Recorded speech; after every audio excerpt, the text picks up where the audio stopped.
pequeño, cortito, para poder ayudarlos a hacer la actividad número 8.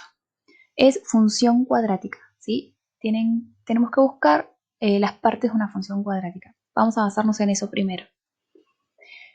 Vamos a hablar de la expresión general que ustedes más o menos ya conocen. Es y igual a x al cuadrado más bx más c. Noten que esto está igualado a y no a 0 por ser una función. El primer término, que es el que acompaña a x al cuadrado, se llama término cuadrático o coeficiente principal.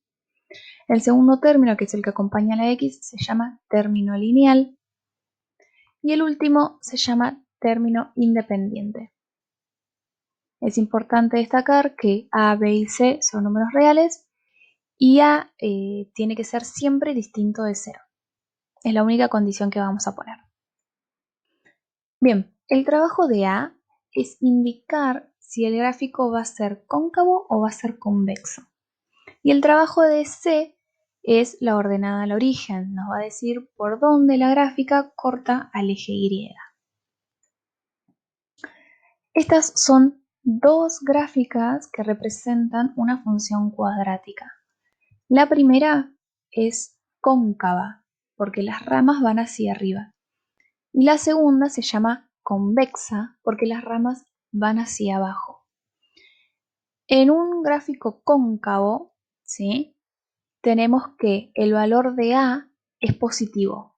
Cuando el valor de a, que es el término cuadrático o coeficiente principal, es un número positivo, entonces la gráfica de la función cuadrática va a ser cóncava, va a tener las ramas hacia arriba. Y c es menos 2 porque c es la ordenada al origen, es por donde la gráfica cruza al eje Y. Cruzó acá al eje Y, entonces esa es c, esa es la ordenada al origen. Y en nuestra segunda gráfica, nuestra gráfica convexa, porque las ramas van hacia abajo, tenemos que el término cuadrático o coeficiente principal es menor a 0, es negativo. Si el término que acompaña a x al cuadrado es un número negativo, entonces la gráfica de esa función cuadrática va a ser convexa, va a tener las ramas hacia abajo. Estas son las ramas. Estas son las ramas. Bien, y nuestra ordenada al origen, que es c, es 2. ¿Por qué? Porque la gráfica corta al eje Y en 2. ¿Ok? Bien. El gráfico de una función cuadrática se denomina parábola, ¿sí? Y para poder graficarla necesitamos conocer algunas de las partes de las mismas. Entonces, ahora vamos a llamarla parábola. La parábola tiene este estilo. Pueden tener las ramas hacia abajo, como lo vimos anteriormente, o bien pueden tener las ramas hacia arriba. Pero las partes de una parábola son las siguientes. Son las raíces, que son los valores que cruzan al eje X. Las raíces pueden estar como pueden no estar, ¿sí?, dependiendo de para dónde van las ramas. Bien, tenemos la ordenada al origen, que es por donde la gráfica corta al eje Y. Y tenemos el vértice, que es el punto por donde las ramas cambian, ¿sí? Fíjense que acá esta rama está subiendo y acá empieza a bajar. Acá cambia la concavidad de la parábola. Bien, el vértice tiene siempre dos coordenadas, la coordenada X y la coordenada Y. En este ejemplo, el vértice de esta parábola es el 1, 8. Es 1 porque es la coordenada X y es 8 porque es la coordenada Y.